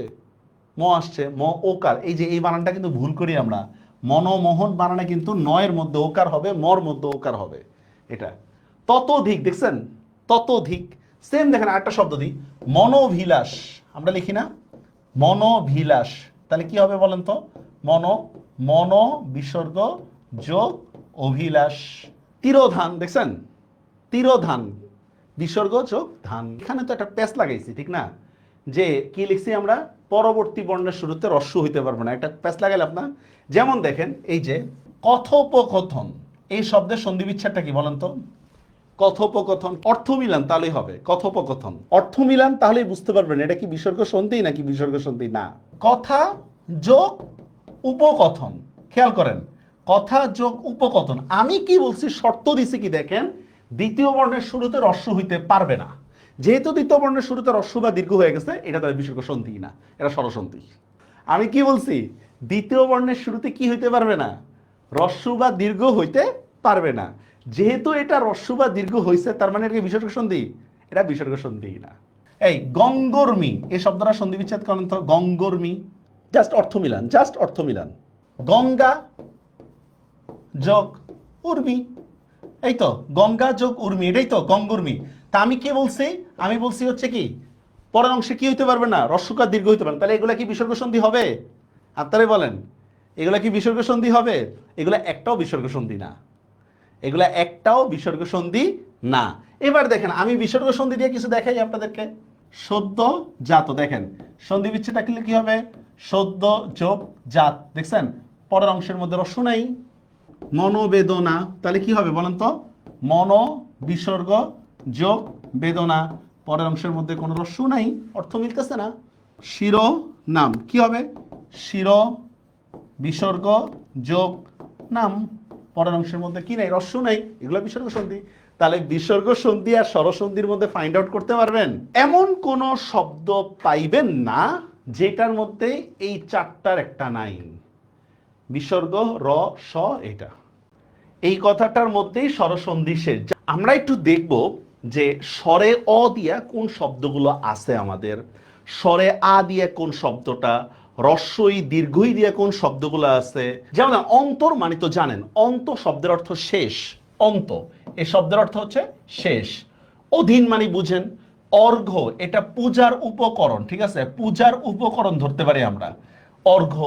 অনল মানে আগুন, অর অর্থ কি পরে আমরা দেখবনি। অচল মানে পর্বত, অপি অর্থ জানি না আমরা, অপি অর্থ কি, অয়ন, ঠিক আছে, সবগুলোর অর্থ আমাদের জানাও নেই। তারপরে স্বরে আ দিয়ে শব্দগুলো কি, আশয়, ঠিক আছে, আগার, আলয়, কারা, কারা শব্দটা স্বরে আ দিয়ে, আয়ন, আবলি, আদ্র, সদা, আয়ত। রস্বই দিয়া শব্দগুলো দেখে ইন্দ্র, ইন্দু, ইন্দ্রিয়, ইত, কারণ এখানে অনেকগুলো আছে প্রত্যয়। ইষ্ট, মসি, মসি বানানো কিন্তু রস্বই, জ্যোতি। দীর্ঘই দিয়া শব্দগুলো দেখেন ইক্ষা, ইস, ইস মানে ঈশ্বর থেকে ইস, সতী বানানে দীর্ঘই, ঈশ্বর বানানে দীর্ঘই, সুধী বানানে দীর্ঘই। জাস্ট এই লিস্টটা মনে রাখলে আপনাদের পরীক্ষায় সব কমন। ঔষধ দেখেন ঔ দিয়া লেখা যায়। আবার দেখেন ও দিয়া শব্দগুলো কি কি দেখেন, ওকা, ওদন, ঔষধি, ওষ্ঠ, ওগ। ওই দিয়া শব্দ ঐক্য, ঐশ্বর্য। এ দিয়া শব্দ এব, এসি। আপনারা বলেন তো স্বরে এবং স্বরে আর মধ্যে বড় বর্ণ কোনটা, মানে কোনটার উচ্চারণটা বেশি দীর্ঘ সময়ব্যাপী হয়? স্বরে আ, ঠিক না? হ্রস্ব এবং দীর্ঘর মধ্যে দীর্ঘই, হ্রস্ব এবং দীর্ঘর মধ্যে দীর্ঘ, কিছুই আমরা বুঝি নেই। মানে হচ্ছে স্যার অ প্লাস অ যাই বলি না কেন, কিংবা আ প্লাস অ যাই হোক না কেন, কিংবা অ প্লাস আ যাই হোক, কিংবা আ প্লাস আ যাই হোক, মোট কথা হচ্ছে এই চারটা পর্যায় যাই হোক না কেন স্বরে আই হবে। মানে বুঝা নেন, অ অ, অ আ, আ আ, আ অ যাই হোক না কেন কি হবে আমাদের, স্বরে আ হবে, ঠিক আছে। সেম রস্বই এবং দীর্ঘের মধ্যে রস্বই রস্বই যদি দিই আমরা, অথবা রস্বই দীর্ঘই, মানে যাই দিই না কেন রস্বই দীর্ঘই বা দীর্ঘই রস্বই যাই দিই, সব জায়গার মধ্যে আমাদের কি হবে, দীর্ঘই হবে। সেম রস্বও দীর্ঘর ক্ষেত্রে রস্বও রস্বও, রস্বও দীর্ঘ, দীর্ঘ রস্বও যাই হোক না কেন সবগুলোর মধ্যে কি হবে, দীর্ঘ হবে। এবার আমরা একটা নিয়ম লিখতেছি, নিয়মটা বুঝে নেন। সন্ধিবদ্ধ শব্দে স্বরে আ অথবা দীর্ঘই অথবা দীর্ঘও হবে, কিন্তু সন্ধি বিচ্ছেদের ক্ষেত্রে বানান অনুসরণ করতে হবে। সন্ধিবদ্ধ আর সন্ধি বিচ্ছেদ মানে বুঝছেন তো, দুটো মিলে একটা যখন হয় তখন এটাকে বলে সন্ধিবদ্ধ, তো যখন দুটাকে আলাদা করা হয় সেটাকে বলে সন্ধি বিচ্ছেদ। আবার বলতেছি, দুটোকে যখন আমরা এক করি তখন সেটাকে বলে সন্ধিবদ্ধ, তো যখন আমরা দুটাকে কি করি, আলাদা করে ফেলি সেটাকে আমরা বলি সন্ধি বিচ্ছেদ। এবার আমরা উদাহরণগুলো দেখি। রবীন্দ্র বানান যখন আমি লিখতেছি দেখেন এখানে কিন্তু আমি দীর্ঘই দিয়ে লিখতেছি, বিচ্ছেদ করার সময় কিভাবে করতেছি, রবি বানানো রস্বই, ইন্দ্র বানানো রস্বই, দেখেন দুই রস্বই মিললে দীর্ঘিকার হয়ে গেছে। পুরাধ্যক্ষ, এখন এই শব্দের অর্থ আমরা জানি না। পুরাধ্যক্ষ, আপনারা পৌরনীতি পড়ছেন না, পৌরনীতি এটা পুর শব্দ থেকে আসছে, পুর, রক্ষপুর, রাক্ষসপুর, এই টাইপের, হ্যাঁ এই যে রাক্ষর। তো এই দেখেন পুর, পুরাধ্যক্ষ মানে মেয়র, পুর দেখছেন, পুর মানে এলাকা, অধ্যক্ষ মানে নেতা, ঠিক আছে। এখন খেয়াল করেন কি হয়েছে দেখেন তো, সন্ধিবদ্ধ শব্দে আমরা আকার দিছি, সন্ধিবদ্ধ শব্দে, কিন্তু যখন আমরা সন্ধি বিচ্ছেদ করতেছি তখন শব্দের বানান অনুসারে কিন্তু আমরা বিচ্ছেদ করতেছি। দেখেন আপনারা লিখছেন, অনেকে লিখছেন শ্রী, এভাবে লিখছেন শ্রী যোগ ইস, এভাবে লিখছেন, ঠিক আছে, অথচ এটা ঠিক হয় নাই। আবার অনেকে লিখছেন হচ্ছে এভাবে শ্রী যোগ ইস, এটাও ঠিক হয় নাই। তাহলে কি হবে, এটা রাইট অ্যান্সার হবে শ্রী যোগ ইস, এই যে এইটা। কেন, শ্রী শব্দের অর্থ সৌন্দর্য, আর ঈশ্বরের থেকে ইস, এই যে একটু আগে একজন বলতেছিলেন না যে এইটা থেকে কিভাবে কোশ্চেন আসবে। এই দেখেন, আপনি যদি জানতেন ঈশ্বর বানানে দীর্ঘই দেওয়া হয়, তাহলে শ্রীশ বানানে তো আপনি দীর্ঘই দিতেন সন্ধি বিচ্ছেদের ক্ষেত্রে। রাইট অ্যান্সারটা হবে হচ্ছে আদ্য, নাকি আদ্য প্লাস অক্ষর, আদ্যাক্ষর। দেখছেন, সন্ধিবদ্ধ শব্দ আমি আকার দিছি, সন্ধি বিচ্ছেদের সময় আমরা কি করতেছি, অর্থ অনুসারে দিছি। সন্ধিবদ্ধ শব্দে আকার দীর্ঘিকার অথবা দীর্ঘকার হবে, কিন্তু সন্ধি বিচ্ছেদের ক্ষেত্রে আমরা কি করব, অর্থ অনুসারে বানান নির্ণয় করতে হবে, মানে বানানটা অনুসারে আমাদের শব্দ নির্ণয় করতে হবে, সেটা কথা এটাই। যেমন দেখেন, এই যে এটা তো এতক্ষণ ব্যাখ্যাম, আদ্যক্ষর দেখছেন, হিমাচল দেখছেন, সন্ধিবদ্ধ শব্দের মধ্যে কিন্তু আমি ঠিকই আকার দিছি, সন্ধিবদ্ধ শব্দে, সন্ধি বিচ্ছেদের মধ্যে আকার নাই। কটুক্তি দেখছেন, পরীক্ষা দেখছেন, পরি একটা উপসর্গ, আর ইচ্ছা বানানে কিন্তু দীর্ঘিকার, ঠিক। মরুদ্যান বানানে দীর্ঘকার, অথচ মরু বানানে রস্যকার, বুঝতে পারছেন।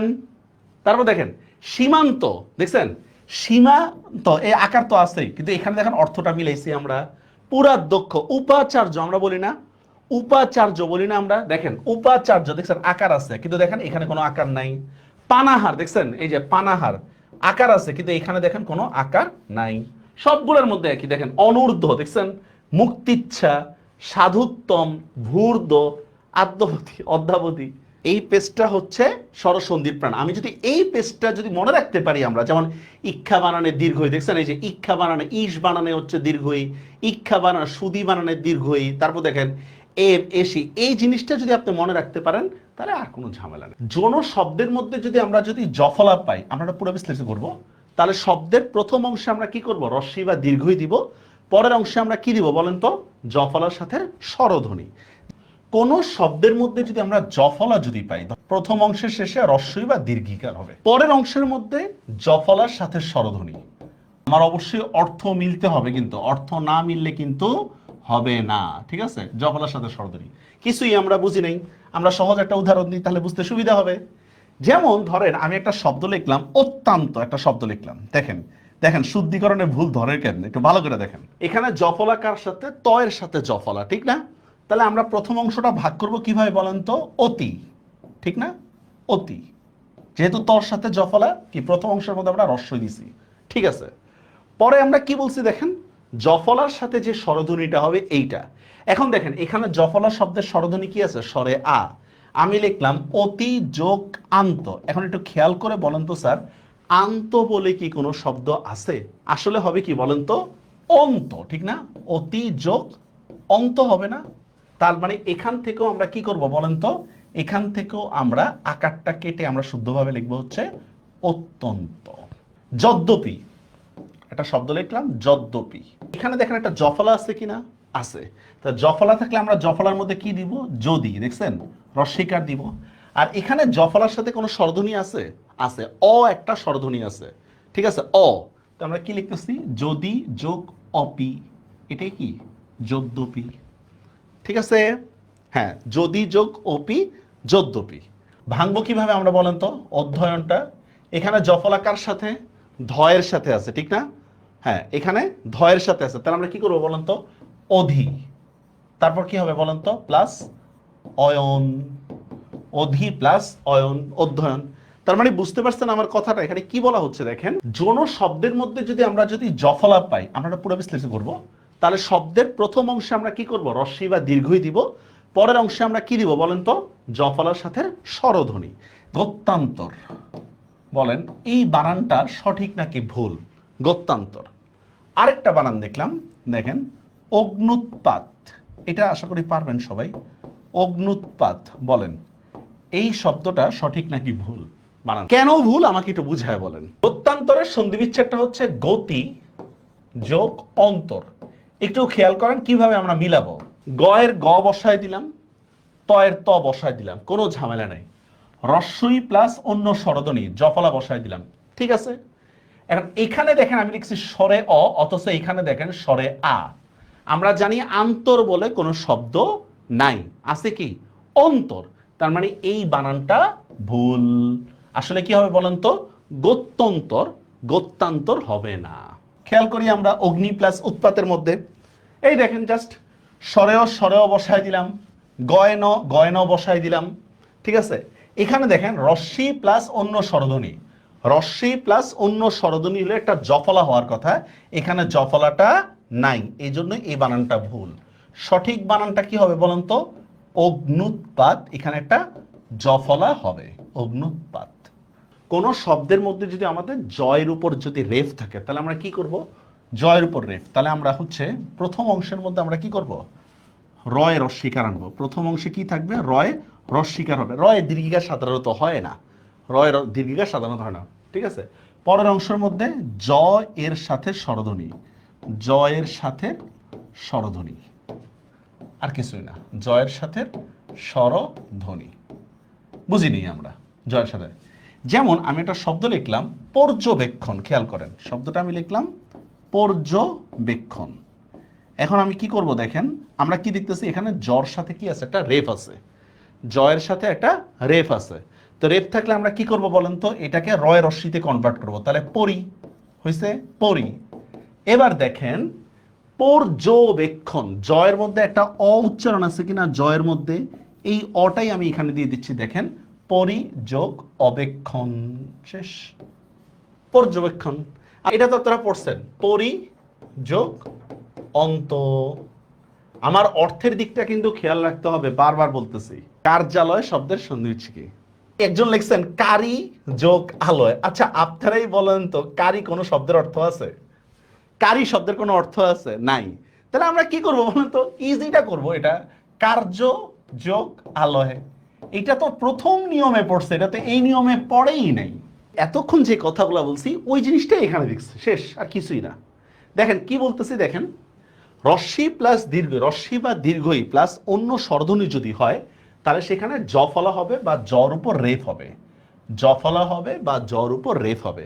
ব্যাখ্যাটাও পর্যন্ত করে দিচ্ছি, দেখেন প্রথম নিয়মে আমরা দেখেছি রস্যি বা দীর্ঘির পরে দীর্ঘি হলে দীর্ঘিকার হয়, এটা আমরা প্রথম নিয়ম দেখছি। এখন বলতেছি, বলা হচ্ছে রস্যইর পরে যদি রস্যই ধ্বনি না থেকে যদি অন্য কোনো স্বরধ্বনি থাকে তাহলে সেখানে কি হবে? জফলা বা জর উপর রেফ হবে।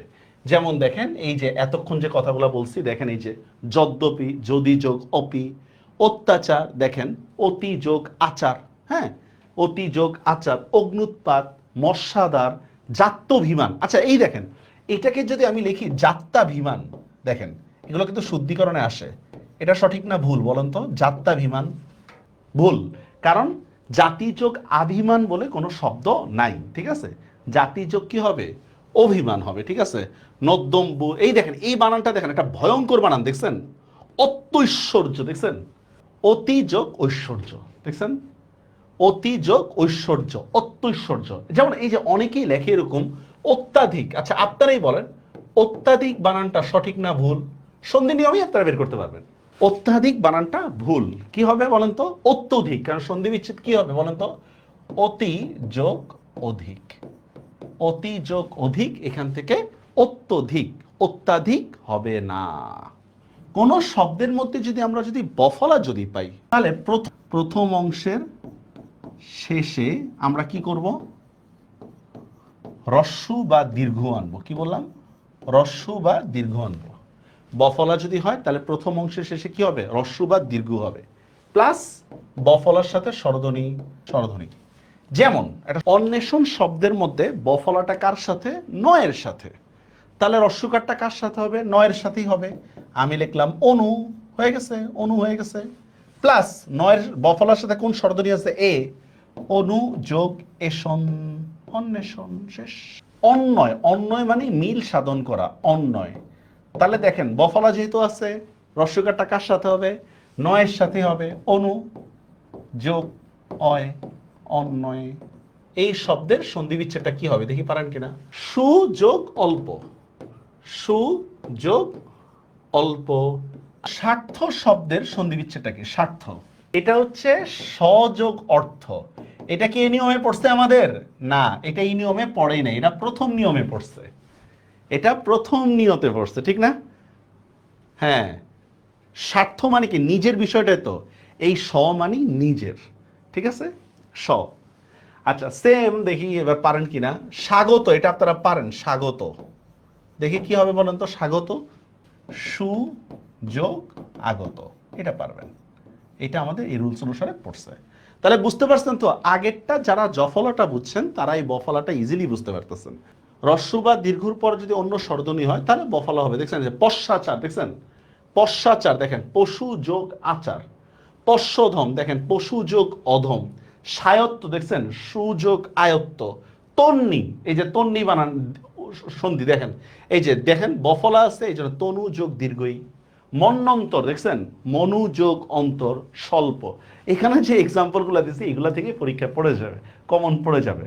যেমন কোন শব্দের মধ্যে যদি আমি যদি কি পাই, বর উপর যদি কি পাই, রেফ পাই। আগে প্রথম অংশের মধ্যে রয় রস্যকার, পরে কি ব এর সাথে স্বরধ্বনি। এই গুরবি শব্দের অর্থ কি? গুরু যোগ দীর্ঘই। দেখেন গুরু মানে টিচার, আর দীর্ঘই দিয়ে কি করি আমরা, বউরে বুঝাই না কি? গুরবি মানে হচ্ছে গুরুর স্ত্রী, গুরুর স্ত্রী, ঠিক আছে? গুরুর স্ত্রী মানে গুরুর বউরেই কি বলে গুরবি মানে ম্যাডাম। কঠিন নিয়ম শেষ। এইবার দেখেন এই জিনিসটা কিচ্ছু না, কিচ্ছু না, জাস্ট অর্থ মিলাবেন আর কিচ্ছু না। এত পড়ার টাইম নেই তো, আমরা জাস্ট এখানে অর্থ মিলাবো আর কিছুই না। এখন অর্থ মিলাইতে গেলে আপনাদের মনে আছে এই জিনিসটা, যে এটা হচ্ছে কি সন্ধির প্রাণ। অর্থ মিলাইতে গেলে এই স্লাইডটা, এই জিনিসটা আমাদের মনে রাখতে হবে। বিশেষত এই যে রস্য দীর্ঘ এ ওই ও ও, এগুলা বিশেষত রস্য দীর্ঘ এ ওই ও ও, হ্যাঁ অর্থ মিলাবো আমরা, শুধু কিছুই না, শুধু অর্থ মিলাবো আমরা। নির্মল ইন্দু, নির্মল যোগ ইন্দু, কথোপকথন, কথা যোগ উপকথন, বন্যোত্তর, বিদ্যুৎসাহী, দেখেন সবগুলো অর্থ অনুসারে হয়েছে। কোনগুলো আপনাদের কাছে অর্থ হইতেছে না, দেখেন যেগুলো আপনাদের কাছে প্যাচ লাগবে আমি বলে দিই, লিখে দিচ্ছি। একৈক, এটা মিল লাগবে, প্যাচ লাগবে। হিতৈষী, এটা প্যাচ লাগবে আপনাদের। সর্বৈব, প্যাচ লাগবে। বনৌষধি, প্যাচ লাগবে। জলৌকা, ঠিক আছে? এই জিনিসগুলো আপনার বিম্বষ্ঠ, প্যাচ লাগবে। এই জিনিসগুলো আমাদের মোটামুটি প্যাচ লাগবে। প্যাচ লাগার কথা না যদি আমরা অর্থগুলো জানি।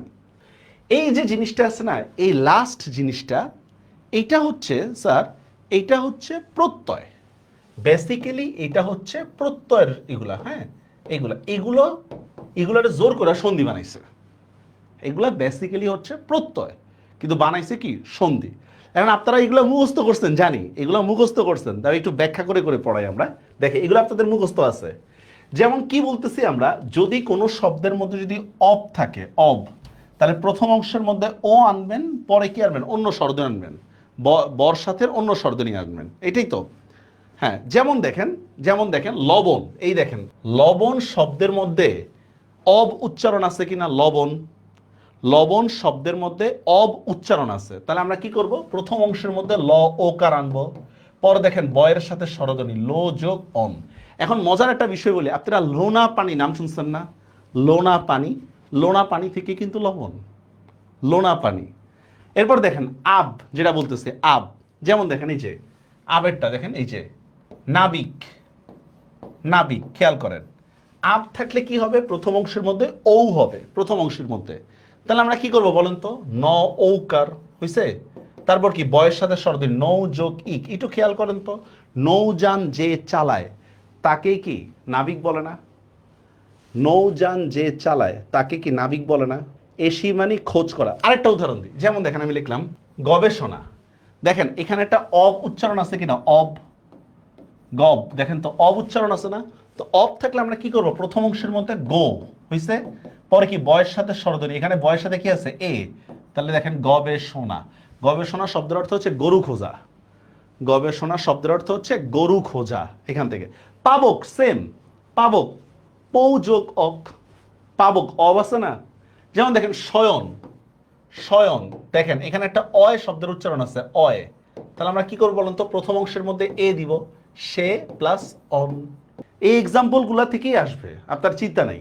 আচ্ছা, একজন একটা কোশ্চেন করছিলেন জলৌকা, এটা কিভাবে হয়েছিল একটু আগে আমি দেখছিলাম। জলৌকা, দেখেন খেয়াল করেন এখানে, এখানে আমরা কি বলছি দেখেন, জল যোগ ওকা, এভাবে লিখছিলাম, জল যোগ ওকা, এরকম একটা শব্দ আছে ঠিক না? জল যোগ ওকা, ওকা মানে ওবায়দুল কাদের না, দেখেন জল যোগ ওকা, দেখেন লয়ের মধ্যে একটা অ আছে প্লাস ও আছে, খেয়াল করেন এখানে অ আছে, এই যে অ আছে আর ও আছে, অ আর অ মিলা কি হবে, ঔ হবে। অ আর ও মিলা কি হবে, ঔ হবে। দেখছেন এই যে জলৌকা, আমরা যদি কোনো শব্দের শেষে তয় রেফ থাকে তাহলে সেটা ঋত হয় তয় রেফ থাকলে, ঠিক আছে? যেমন আমি বললাম দেখেন শীতার্ত, শীতার্ত, তাহলে কি হবে বলেন তো? জাস্ট অর্থ মিলান, শীত যোগ ঋত, শীত যোগ ঋত, শীতার্ত। বুঝতে পারছেন? তয় রেফ বলছে কিন্তু, ঠিক আছে? সেম আমি বললাম শোকার্ত, শোকার্ত, এটা কিন্তু কি শোক যোগ ঋত, শোক যোগ ঋত, এটা কিন্তু তয় রেফ বলছি, থয় রেফ না কিন্তু। আবার যদি আমি লিখি যথার্থ তখন কিন্তু আবার কি দিয়েন না, এই যথার্থটা কি হবে দেখি পারেন কিনা? যথার্থ, এইটা দেখেন এটা হচ্ছে যথাযোগ অর্থ, জাস্ট আমাদের অর্থটা ঠিক রাখলে হবে, যথাযোগ অর্থ, শেষ। স্বরসন্ধির এ টু জেড শেষ। এখন আপনাদেরকে, হ্যাঁ ক্ষুধার্ত, রাইট, ক্ষুধা যোগ ঋত, ক্ষুধা যোগ ঋত, ঠিক আছে? অ্যাপ স্টোরে আছে, অ্যাপটা আছে।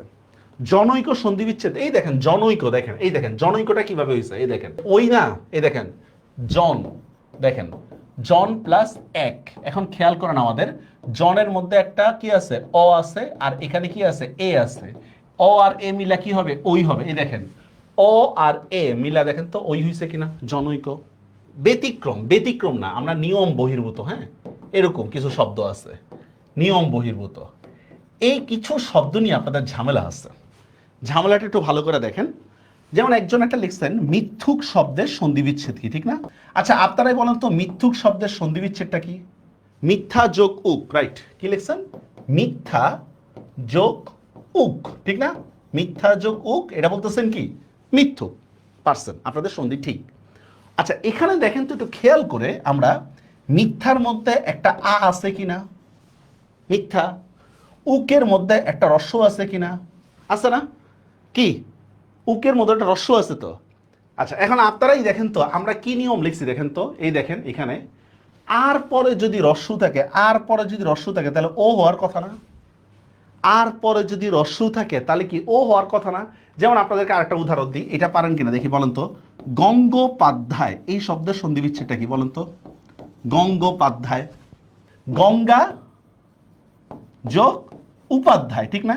আচ্ছা এখন আপনারা বলেন তো কোনটা নিয়ম অনুসারে হয়েছে, গঙ্গোপাধ্যায়টা নিয়ম অনুসারে হয়েছে নাকি মিথ্যুকটা নিয়ম অনুসারে হয়েছে? আপনারাই বলেন, গঙ্গোপাধ্যায়টা নিয়ম অনুসারে হয়েছে নাকি মিথ্যুকটা নিয়ম অনুসারে হয়েছে? 100% এইটা আমাদের নিয়ম অনুসারে হয়েছে, কিন্তু এইটা নিয়ম অনুসারে হয় নাই। কারণ কি জানেন? কারণ কি জানেন? এটা কেন না, নিপাতনের সন্ধি না, ঝামেলা এখানে। আমাদের জব বই বা এগুলো বহুত ঝামেলা করে রাখে। ঝামেলাটা হচ্ছে ভাই এগুলো প্রত্যয় ঘটিত শব্দ, এগুলো প্রত্যয় ঘটিত শব্দ, এগুলো বেসিক্যালি সন্ধিই না। প্রত্যয়ের শব্দগুলো যখন আপনি সন্ধির আকারে ব্যাখ্যা করবেন তখন অনেক কিছু খুঁজে পাবেন না, মিলবে না অনেক কিছু। দৈনিক শব্দের সন্ধি বিচ্ছেদ কি বলেন? এই আচ্ছা আপনারা দিন যোগ এক কেন বলতেছেন? এই দেখেন আমরা সেন্স কাটাই একটু। আচ্ছা আপনারা বলেন তো সাংবাদিক, এটা কি হবে? সাংবাদিক শব্দের সন্ধি বিচ্ছেদ কি ধরেন?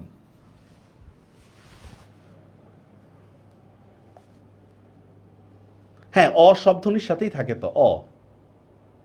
সাংবাদিক বলছি, সংবাদ বলি নাই।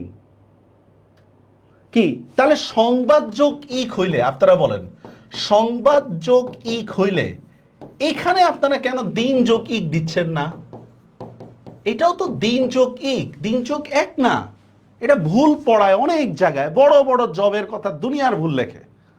এটা প্রত্যয় ঘটিত শব্দ। এখন একটু খেয়াল করেন ভুলটা কোথায় আমাদের একটু দেখেন। আমরা দিনের মধ্যে একটা অ পাই কিনা, দিন শব্দের মধ্যে একটা অ পাইছি, ঠিক না? ইকের মধ্যে একটা রস্যই পাইছি, একটু খেয়াল করেন।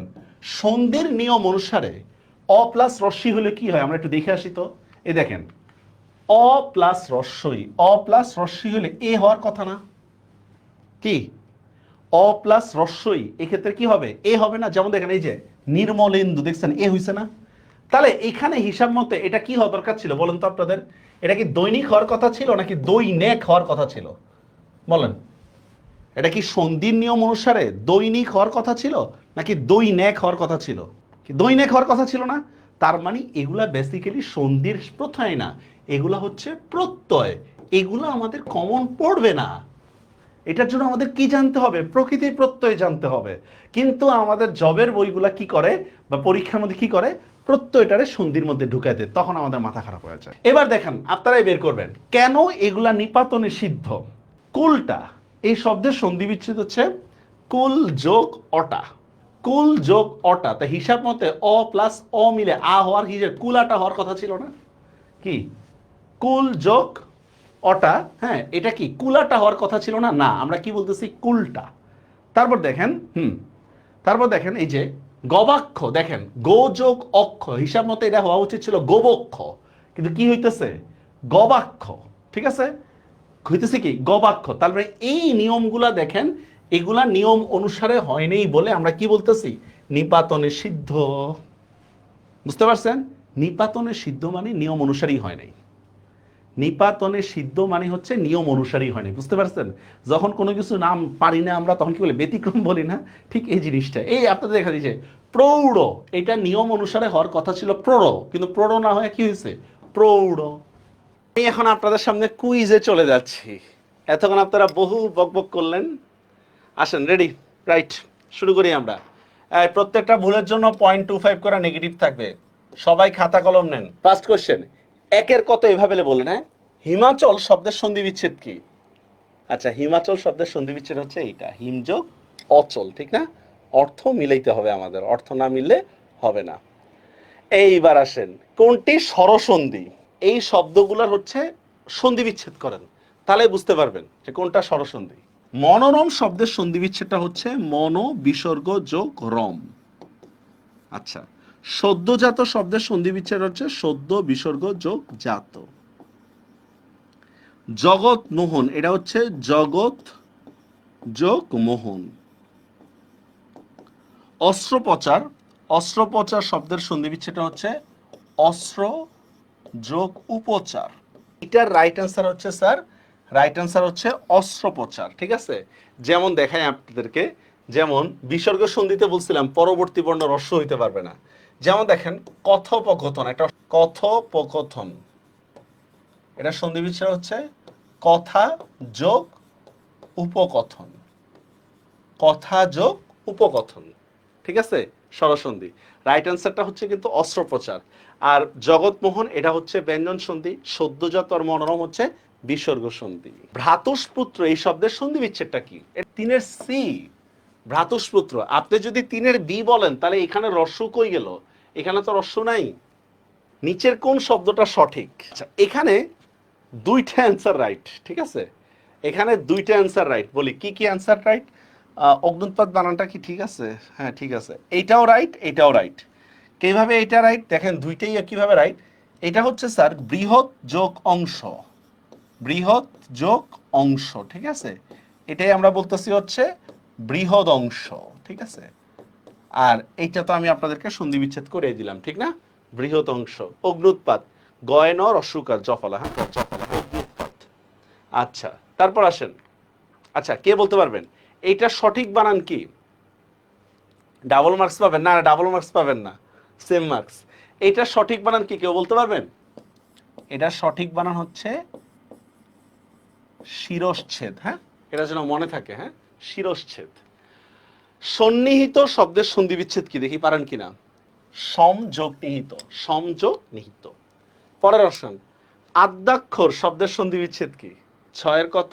আদিযোগ অক্ষর না, এটা হচ্ছে আদ্যাক্ষরটা হচ্ছে আদ্য যোগ অক্ষর, আদ্য যোগ অক্ষর। আদি যোগ অক্ষর হলে তো আকার আসতো না, তখন তো আদ্যক্ষর হইতো, ঠিক না? ওটা তখন আদ্যক্ষর হইতো। রাইট আনসার হচ্ছে আদ্য যোগ অক্ষর, অ অ মিলে আ হইছে। বৃহস্পতি শব্দের সন্ধি বিচ্ছেদ 7 গ, রাইট, বৃহৎ যোগপতি, রাইট, অর্থ মিলাইছেন, শুধু অর্থ মিলাইলেই হবে। 8 নম্বর, নিচের কোনটি স্বরসন্ধির উদাহরণ? পর্যবেক্ষণ, নির্যাতন, ততোধিক, যশোচ্ছা। 8 এ স্যার, 8 এ ওই যে পর্যন্ত পড়ছিলাম না, পরিযোগ অন্ত, 8 এ, হ্যাঁ পরিযোগ। আচ্ছা, তারপরে কোশ্চেন, ভূয়দর্শী শব্দের সন্ধি বিচ্ছেদ কোনটা? 9 নম্বর, ভূয়দর্শী এই শব্দের সন্ধি বিচ্ছেদ কোনটা দেখি কে বলতে পারবেন? ভাই ভূয়দর্শী হবে হচ্ছে এইটা, এইটা, এইটা হবে। কারণ সন্ধি বিচ্ছেদটা করেন তাহলে বুঝতে পারবেন। ভূয়দর্শী, এই দেখেন বিসর্গর পরে দ আছে, বিসর্গর পরে, এই জন্য আমি এখানে ওকার দিয়ে দিছি। ঠিক আছে, বিসর্গ পরে দ থাকার কারণে আমি এখানে ওকার দিয়ে দিছি। ঠিক আছে, ওকার তো আমার তৈরি হবে, ওকার তো অটোমেটিক থাকবে না আমাদের। পরের কোশ্চেন, অ প্লাস উ দিয়ে কোন সন্ধি বিচ্ছেদটা হয়েছে? 10-এর ক, রাইট, 10-এর ক সূর্য যোগ উদয়, ঠিক আছে। আর এই যে উড়া আছে না, নব যোগ উড়া বা গঙ্গা যোগ উর্মি, ঠিক আছে। দেখেন নব উড়া শব্দের সন্ধি বিচ্ছেদ হচ্ছে, আচ্ছা আমি লিখে দিই তাহলে বুঝতে সুবিধা হবে আপনাদের জন্য। নবড়া শব্দের সন্ধি বিচ্ছেদ নব যোগ উড়া, এই উড়া বানানে কিন্তু আমাদের দীর্ঘ। গঙ্গর্মী শব্দের মধ্যে হচ্ছে গঙ্গা যোগ উর্মি, ঠিক আছে, গঙ্গা যোগ উর্মি। এখানে প্রথম অংশে কিন্তু অ না। যথোচিত শব্দের সন্ধি বিচ্ছেদটা হচ্ছে যথা যোগ উচিত, যথা যোগ উচিত। আমাদের লাগবে কিন্তু অ, কি বলছি, অ প্লাস উ, ঠিক আছে। এখানে পরে দুইটা আ দিয়ে আর এর 2 নম্বরটা হচ্ছে দীর্ঘ দিয়ে, ঠিক আছে। রাইট অ্যান্সার হচ্ছে আমাদের সূর্যোদয়টা হবে, সূর্যোদয়। পরের কোশ্চেন, দূরপনেয় এই শব্দের সন্ধি বিচ্ছেদ কি? দূর, হ্যাঁ এটা হচ্ছে দু যোগ অপনেয়, রাইট, দু যোগ অপনেয়, ভেরি গুড। কথা মৃত শব্দের সন্ধি বিচ্ছেদটা কি? এটা হচ্ছে কথা যোগ মৃত না, কথা যোগ অমৃত, কথা যোগ অমৃত, ঠিক আছে। পরের কোশ্চেন, কৃষ্টি শব্দের সন্ধি বিচ্ছেদটা কি? কৃষ্টি, একটু অভ্র কিবোর্ড চিন্তা করেন তাহলে পারবেন, অভ্র কিবোর্ড। এটা হচ্ছে স্যার কৃষ যুক্তি। এখন আপনাদের প্রশ্ন আসতে পারে স্যার তালব বর্ষ না মূর্ধন্য ষ, এই তো তালব বর্ষ হবে না মূর্ধন্য ষ হবে। কৃষ্টি মানে হচ্ছে যেটা, মানে কৃষক যেটাকে আমরা বলি, যেটা ছোট থেকে বড় করি আমরা, আমাদের কৃষ্টি কালচার সমাজের মধ্যে কিন্তু ধীরে ধীরে কিন্তু বেড়ে ওঠে, ঠিক আছে। এটা হচ্ছে কৃষ যুক্তি, কৃষ যুক্তি, অর্থ মিলে হবে। আবার দৃষ্টি যদি আমি বলতাম ওইটা দর্শন থেকে আসছে, ওইখানে আবার তালব বর্ষ হইতো। এটা প্রত্যয়ের ক্লাস। 14 নম্বর, নিচের কোন শব্দটি ভুল? এটা রাইট অ্যান্সার হচ্ছে মনমোহন। কেন? দেখেন এটা সন্ধি বিচ্ছেদটা হচ্ছে, আমি বলি সন্ধি বিচ্ছেদটা হচ্ছে মন বিসর্গ যোগ মোহন। তো আমরা জানি বিসর্গর পরে যদি ক খ গ গ ক খ প ফ তালব বর্ষ দন্ত স যদি না থাকে তাহলে ওকার হবে, ঠিক না? বিসর্গর পরে যদি এগুলো যদি না থাকে তাহলে ওকার হবে, ঠিক আছে। তাহলে এটা কি হবে? মনোমোহন হওয়ার কথা না, মনোমোহন হবে। নিচের কোনটি বিসর্গ সন্ধির উদাহরণ? ততোধিক শশাঙ্ক যজ্ঞ বোনাই, কি হবে অ্যান্সার? 15 নম্বর, এটা তো হবে ততোধিক। সন্ধি বিচ্ছেদটা করলে তত বিসর্গ যোগ অধিক, তত বিসর্গ যোগ অধিক। আর শশাঙ্কর শব্দের সন্ধি হচ্ছে শশ যোগ অঙ্ক, শশ যোগ অঙ্ক। ওকার এটা কোথায় হয়? বিসর্গ সন্ধিতে না।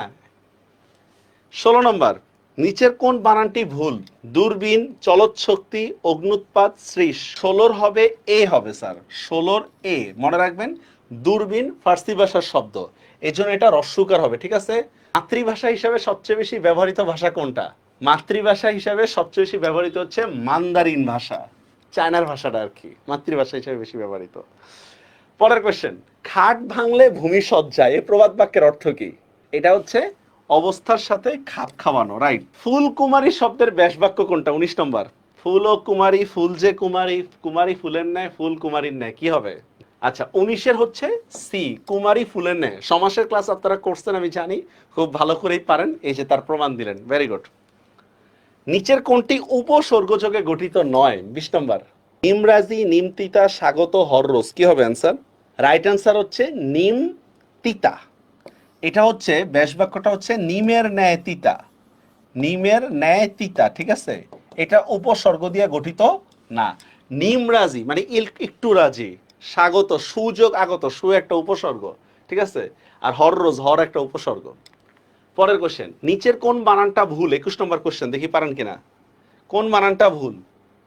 শামসুর রহমান, মানিক বন্দ্যোপাধ্যায়, জসিম উদ্দিন, ফররুক আহমদ, কোনটা বানান ভুল? 21 নম্বর। আচ্ছা রাইট অ্যান্সার হচ্ছে 21-এর বি, বন্দ্যোপাধ্যায় বানানে একটা জফলা থাকবে, ঠিক না? এই জফলাটা নাই, 21-এর বি। আচ্ছা জিকে কোশ্চেন, মুক্তিযুদ্ধে বাংলাদেশের সাবসেক্টর ছিল কয়টা? এটা হচ্ছে ভাই 64টা। সাবসেক্টর বলছি, বাংলাদেশের সেক্টর বলিনি, সেক্টর ছিল 11টা, সাবসেক্টর ছিল হচ্ছে 64টা। বাংলাদেশের কোন জেলার সাথে দুই দেশের সীমান্ত আছে? 23-এর ক, রাঙামাটি হবে, হ্যাঁ 23-এর ক। রাঙামাটি জেলার হচ্ছে বিলাইছড়ি ইউনিয়ন, ফারুয়ায় একটা ইয়ে আছে, ওই জায়গাটার মধ্যে হচ্ছে ভারত ও মিয়ানমার দিয়ে আছে। 24 নম্বর, আয়তনে বিশ্বের সবচেয়ে বড় মুসলিম রাষ্ট্র কোনটা? রাইট অ্যান্সার হচ্ছে কাজাখস্তান। আয়তন বলছি, জনসংখ্যার কথা বলি নেই। আপনারা পড়ে আসছেন জনসংখ্যা, ওইটাই দেওয়া শুরু করছেন। এটা হচ্ছে আয়তনের কথা বলছি, ঠিক আছে। পরের কোশ্চেন, লাস্ট 25 নম্বর। একটি অঞ্চলের প্রতিপাদ স্থানের সাথে কত মিনিটের ডিস্টেন্স, কত ডিগ্রি ব্যবধান থেকে প্রতিপাদ স্থানের সাথে? 25-এর কত? হ্যাঁ, এটা পারছেন, কারণ আমরা জানি প্রতিপাদ স্থান মানে হচ্ছে 12 ঘন্টা ডিস্টেন্স থাকবে, এই জন্য এটা কত? 180 ডিগ্রি।